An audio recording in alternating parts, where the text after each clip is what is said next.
Hey there, Falagar. Uh, Triple feature. I'm curious. Anyway, second week contest. Just to let you know, can't do the third question. Maybe it's because I've been coming. I'm a dad. I'm getting older. Maybe more squeamish than I used to be. But I'll stick with the first two. And yes, shaved and haircut and everything for the convention coming up in a couple of weeks. So your first question was, what was my first RPG, followed by my first game? Well, it goes like this. I am old enough that my first RPG was one of the first RPGs. It was Dungeons and Dragons, and I bought it at Cole's bookstore pretty much around the time that it came out. Back when the days when it was on the news about how it was corrupting minds and stuff, kind of like video games nowadays. And I loved it. We played it for a bit. Later on, when I got into college and stuff, I get into Rifts, and I remember being early on getting into like the Marvel superheroes RPG. I played some of that. There's a spy one that I played. Can't remember the name of that one actually. Maybe it was Spies or something like that. I don't know. But the very first one was the very first red box Dungeons and Dragons. And I remember actually going and buying afterwards. They had these kits like where you could play yourself, and it had like the text was covered in like this dot stuff. You had to take this little piece of red like cellophane type paper, and you would put it over, and it would kind of like give you like this, and you make your choice and roll your dice, whatever. And then you go to the next one that had used the red piece of paper to see the words. Anyway, that was my first one. My first like actual RPG. I'm not sure if you call this an RPG game or not, but it has fancy elements to it. So I thought I want to mention this. I want to know if anybody else out there played it. So anybody that's seen this video, just let me know. If you remember the TRS-80, it was a Radio Shack computer that you actually hooked to the TV set. You had to go and buy like a tape recorder separately in order to so that when you turned off stuff, it would not like delete. I created a Clue game long before there was a computerized Clue game, and I had a gambling room in there and all this kind of stuff. It was really intricate. It took me a long time to make because I was using BASIC at the time to make it, and I didn't have the thing to save it on. So there was a power outage, and I lost the entire thing. Never did bother doing it again, but it was just something I wanted to do for fun at the time. So, but Dungeons of Daggerath was the game on there, and it was an old card game. You went down to different levels. There were these very basic like knights and snakes and these blobs that would come up and frighten the crap out of me because they would come up so fast, and I had the music on blast. Not that there was that much music to it, but it's one that I really loved. And even later on in life, I actually found a TRS-80 with the Dungeons & Daggerath game, and I bought it again. Don't have that now. That's way many moves way back that I lost that one. But it was a cool game. I enjoyed it, and I'll probably see if I can find it somewhere. Maybe just to download because you can't get it anywhere anymore. But Dungeons & Daggerath, never knew if they ever updated it or anything like that, but I just thought it was really cool. Of course, I'm older, so I had Pong when it came out. There was like a dozen different versions of Pong that came out. I had the Sears edition of Pong, and I had the Atari. My first game with Atari was actually there's two I got the same day. There's three. There was Miss Pac-Man. There was Tutankhamun, and Star Raiders. And the really cool thing with Star Raiders, it had this like special touchpad on it, and you put this thing over the touchpad so that you knew what you're doing. It was supposed to like simulate like space flight and flying and stuff like that, and dogfights in space. I thought it was really cool at the time. It may look really cheesy right now, but back when I was a kid, I really loved it. So you said to get a dice and like roll it. I'm not quite sure I got the rules completely right, but I'm going to go with it. So, because although I cannot answer the third question, I'm hoping for some originality points here. And yeah, I actually downloaded a dice app because well, so you want to be fantasy oriented. Well, it's been a long time since I've done this, but Okay. I'm in the misty swamps of Daragar, and there are these kind of translucent, used to be elves, kind of very slime covered, muck encrusted, uh, no mind, just if they touch you, then you lose points really, really quickly.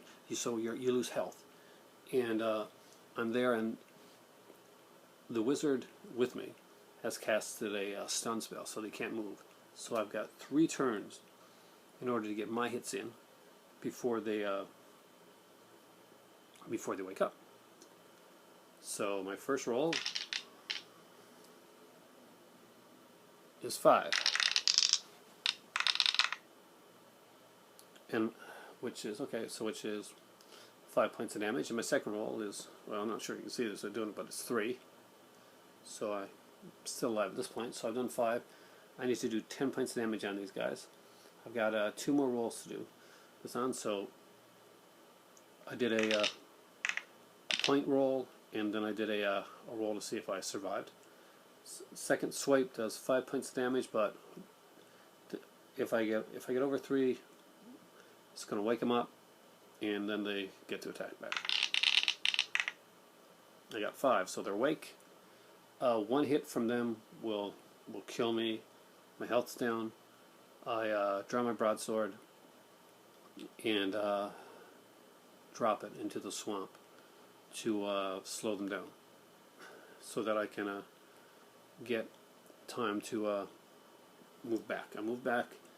I take out my longbow, steady it, and 5 points. But is it 5 points damage on them or 5 points damage on me? Because if I get over 3, I die.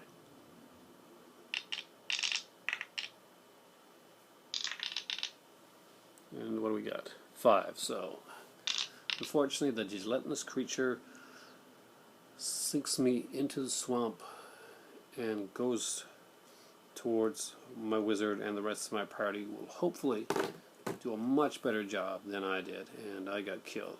Hopefully I did that right. But it was a lot of fun. I haven't done like any this type of stuff in a long time, so I'm a little rusty on this. But really enjoying the videos, and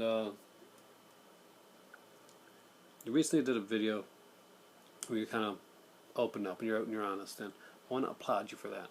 As you know, I always applaud when somebody just, it was incredible, and it's not easy to do. One of the hardest things to do is to come on here. I mean, we all have, or we do things where we talk about movies and our love, or games and our passions and stuff like that. But it's hard to come in here and just open up sometimes. There are many great YouTubers here that have characters, and I'm very jealous of that. If I could go character-wise and probably not be the Aaron that I am, I don't know, maybe I'd do it. Maybe it would be more successful. Though I did just reach 400, so yeah. I'm pretty excited about that, actually. It took a long time, but I've actually just reached 400. Fantastic contest video. I'm sorry I can't do the third question. I'll lose that one there, but I wanted to do the contest. I want to do something different, so I downloaded the app rather than get one of my board games and kind of like put a modern twist on an old game. There was also apps with 20-sided dice and stuff like that too.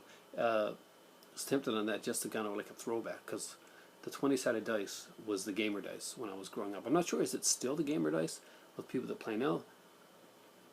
We had the 20-sided one was the big one, the one that we use in Dungeons and Dragons all the time. And all the cool, well, I don't guess you would call us cool back then. All the guys that played that were cool among the other RPGers had the 20-sided dice. And when you actually got one, it was like it was a big deal. Like if you got one like before your friends and stuff like that. And I was that guy that was the first guy to get Dungeons and Dragons in my school, and it became cool for like a short period of time. And actually, ironically, I wasn't into it as much when it was the cool thing to do as I was later on when it was not the cool thing to do. And I actually fought against things like Magic and Advanced D&D. Things that I would later fall in love with. And the books, especially the Advanced Dungeons & Dragons books, I remember reading those. Maybe my mind was more open at the time too, but I remember like really enjoying those books and thinking they were extremely well done and well written. If you just read them and you know, if they're not, and I just like it's just nostalgic rose-colored glasses looking on it. But I did. I love those. I love the Steve Jackson books back in the day. I'm sure you know those. I'm a big fan of Will Wheaton's tabletop gaming, and I am a tabletop gamer. This weekend I spent time playing Gloom with my kids. We were going to play Settlers of Catan, but we never got around to that one. And we thought about playing Indiana Jones Monopoly as well, but we went in a different direction, and we went on the PS4, and we did a marathon of Call of Duty. And I gotta say, incredible. I love playing it. But we are tabletop gamers here. My son just went out tonight with his girlfriend. They're not at the house here anymore. They're over with their mom, and they are. And he's gone to get a couple board games. So I think he's buying the Arkham Horrors one, like the H.P. Lovecraft one, and another one as well, kind of like a zombie motif one. Myself, I'm hoping that I can get a good, inexpensive game when I go up to Ottawa. I know I still got to pick up Zombie Dice, which is just a fun little game that I like. Great, there's an app for it on the iPad if you've got an iPad. And most everybody does now, or a tablet or something, or on a phone. Zombie Dice is really cool and it's free. I still like to get something like Small World and stuff like that. But again, I'm rambling on. I love talking about gaming, and I love these questions. I love that you did something different, and that your videos are incredibly open and honest and real. And big props for that, dude. We watch your videos here, and we watch them a lot of times as a family because you're one of us, dude. Thanks for watching. Hope you guys enjoyed this video. If you haven't entered any of Falagar's contests, he's giving away a good $25 Amazon gift card, which is pretty freaking awesome. Definitely, I'm going to put the link to that contest down there. While you're over there, make sure that you subscribe, and stay subscribed because he got some awesome stuff. Thanks for watching, guys, and for me right now, my cup is empty. That's not a good thing, so it's time for tea, and much love, new haircut.